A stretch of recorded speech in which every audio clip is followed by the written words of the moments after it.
चलिए आज हम लोग क्लास को फिर से आगे बढ़ाते हैं। आगे देखते हैं। कल हम लोग जो इमेज के बारे में देखे थे, जो इमेज कैसे क्या होता है।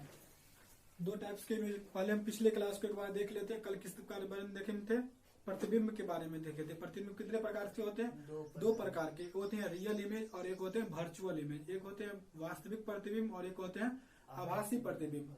वास्तविक प्रतिबिंब उसको बोलते हैं जिसको हम पर्दा पे उतार सकते हैं, पर्दा पे ला सकते हैं, उसको बोलते हैं वास्तविक प्रतिबिंब। और जिसको नहीं ला सकते उसको बोलते हैं आभासी प्रतिबिंब। एक और बोले थे, जो है किसी वस्तु से टकराकर किसी पॉइंट पे मिलता है उसको कौन सा प्रतिबिंब बोलते हैं? वास्तविक प्रतिबिंब। और जो मिलते हुए प्रतीत होता है उसको हम क्या बोलते हैं? आभासी या काल्पनिक प्रतिबिंब। अब हम देखेंगे जो घर में जो होता है समतल दर्पण, घर में अपना चेहरा देखते हैं ना, उस दर्पण में जो प्रतिबिंब कैसे बनता है और क्या होता है वो देखेंगे। तो नेक्स्ट टॉपिक मेरा हुआ समतल दर्पण। समतल दर्पण द्वारा प्रतिबिंब का बनना। प्रतिबिंब का ये देखेंगे, image form by plane mirror. इसको इंग्लिश में क्या कर बोलेंगे? Image form by plane mirror.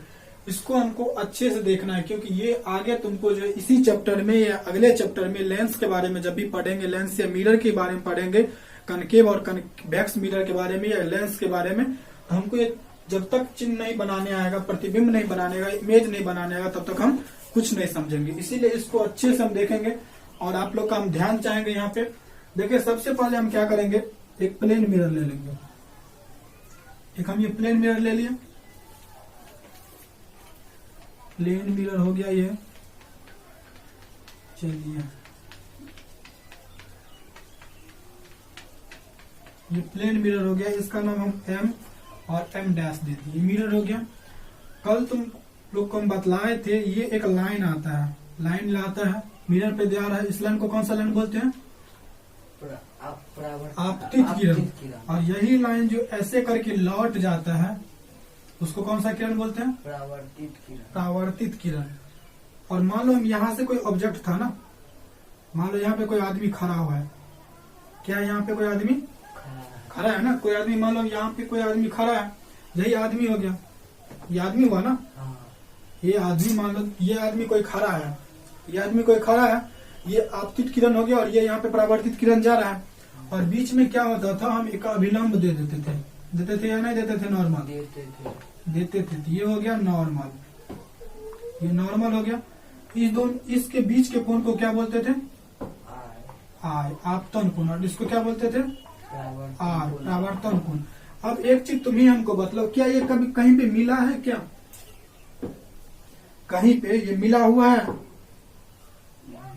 नहीं मिला हुआ है ना। इसका मतलब इमेज तो कहीं नहीं बन रहा होगा। बन रहा है?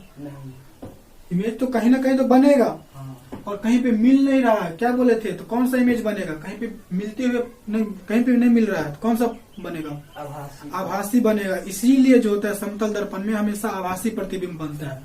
जैसे देखो, इसको हम कल्पना कर रहे हैं, अभी क्या कर रहे हैं? कल्पना कर रहे हैं। इसे आगे ऐसे बढ़ाते हैं, जैसे इसको हम आगे बढ़ाएंगे, देखो ऐसे आएगा, ऐसे आएगा, आ रहा है ना? देखो ये इमेज ऐसे बना, कल्पना किए ना। मान लो इसको हम ए दिए थे, बी दिए थे, तो ये क्या हो जाएगा? ए डैश हो गया और ये बी डैश हो गया।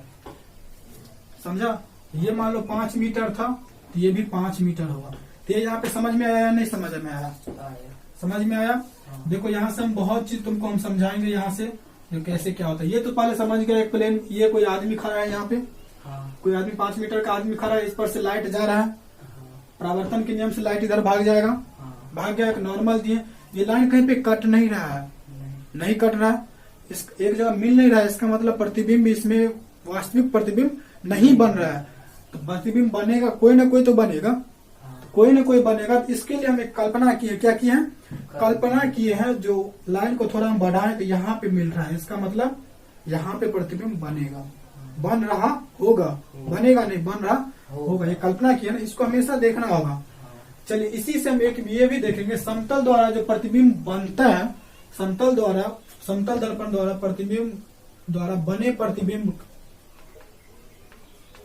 प्रतिबिंब का विशेषता हम देखेंगे। विशेषता देखेंगे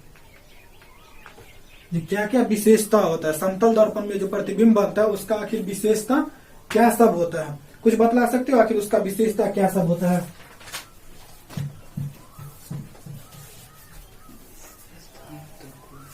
देखो सबसे चीज हम बतलाते हैं, बैठो देखो ये सब कुछ तो ऊपर में है, ऊपर में है ना, ये नीचे में है, इसका मतलब दर्पण से पीछे बनता है ना, ये पीछे वाला भाग है ना। समतल द्वारा कौन सा प्रतिबिंब बनता है? समतल द्वारा प्रतिबिंब दर्पण के पीछे बनता है। कहाँ बनता है? पीछे बनता है। कौन सा प्रतिबिंब बना है, वास्तविक या काल्पनिक? काल्पनिक। तो समतल दर्पण में कौन सा प्रतिबिंब बनता है? काल्पनिक। ये बहुत जरूरी है, रट लेना है इसको। समतल दर्पण में कौन सा प्रतिबिंब बनता है? काल्पनिक प्रतिबिंब बनता है। कहाँ पे बनता है? पीछे। दर्पण के पीछे बनता है। और मतलब जितना ये है उतना ही ये है ना। जितना वस्तु की ऊंचाई होती है उतना ही वस्तु प्रतिबिंब की भी ऊंचाई होती है। जितना बड़ा वस्तु रहेगा, तुम जितना बड़ा रहोगे उतना ही बड़ा ये भी रहेगा। एक चीज देख लो, ये सीधा बन रहा है या उल्टा बन रहा है? सीधा। सीधा कैसे बन रहा है? इसका सर जो है ऊपर है, इसका सर नीचे है, उल्टा है। इसलिए देखोगे जब हम अपना ये हाथ उठा देंगे दर्पण में, अपना ये हाथ उठाएंगे दाहिना हाथ, तो देखोगे दर्पण में बायां हाथ उठेगा। अच्छे से देखना। इसीलिए वो क्या होता है, प्रतिबिंब कैसा बनता है? उल्टा। उल्टा बनता है।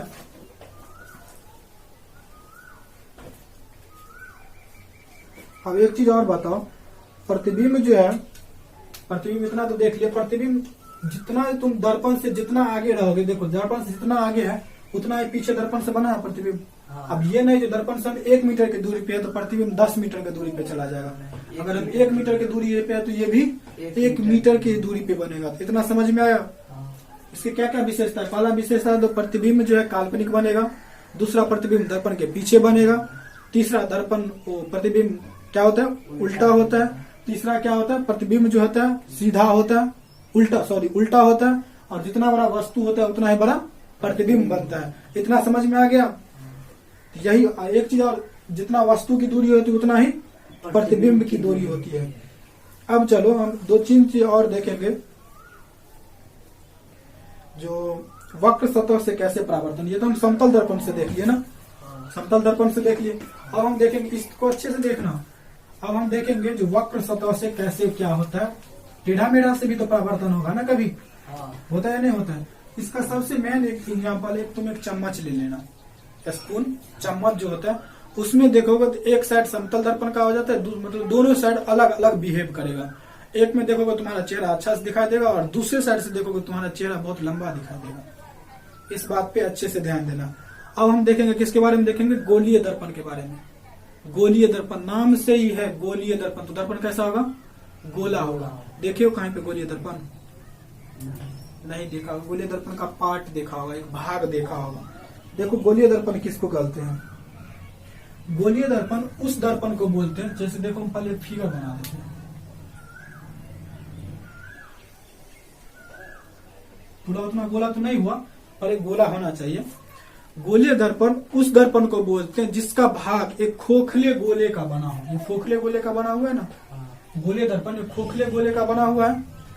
इसी को हम 2 पार्ट में बांटते हैं, 2 पार्ट में बांट देते हैं। 2 पार्ट में बांट दिए, 2 पार्ट में बांटे तो देखो एक पार्ट तुमको ऐसे मिला होगा और एक पार्ट ऐसे मिला होगा, मिला है ना। इसका ये वाला पार्ट रंगा हुआ है, कलर किया हुआ है, और एक का ये बात कलर किया हुआ है नहीं है? यही 2 दर्पण हो जाते हैं। कौन कौन दर्पण हो जाते हैं? इसको 2 भाग में बांट देते हैं। एक हो जाता है अवतल दर्पण, जैसे मान लो बाहर से है ना अवतल, और एक हो जाता है, देखो ये क्या है, इसका मतलब ये जिधर से रंगा हुआ है ना उधर से तो परावर्तन नहीं होगा। परावर्तन वाले हमको सतह को देखना है। देखो ये परावर्तन वाला सतह है ना, परावर्तन वाला ये उठा हुआ है ना, उठा हुआ उत्तल, उठा हुआ है तो उत्तल, उसको हम क्या बोल देंगे? उत्तल दर्पण। धसा हुआ है ना, अपने आप ही हो जाएगा अवतल दर्पण। अवतल दर्पण, उत्तल दर्पण और अवतल दर्पण समझ गया किसको बोलते हैं? उत्तल दर्पण और अवतल दर्पण किसको बोलते हैं समझ गया? मेन बात है, थोड़ा हम गोलीय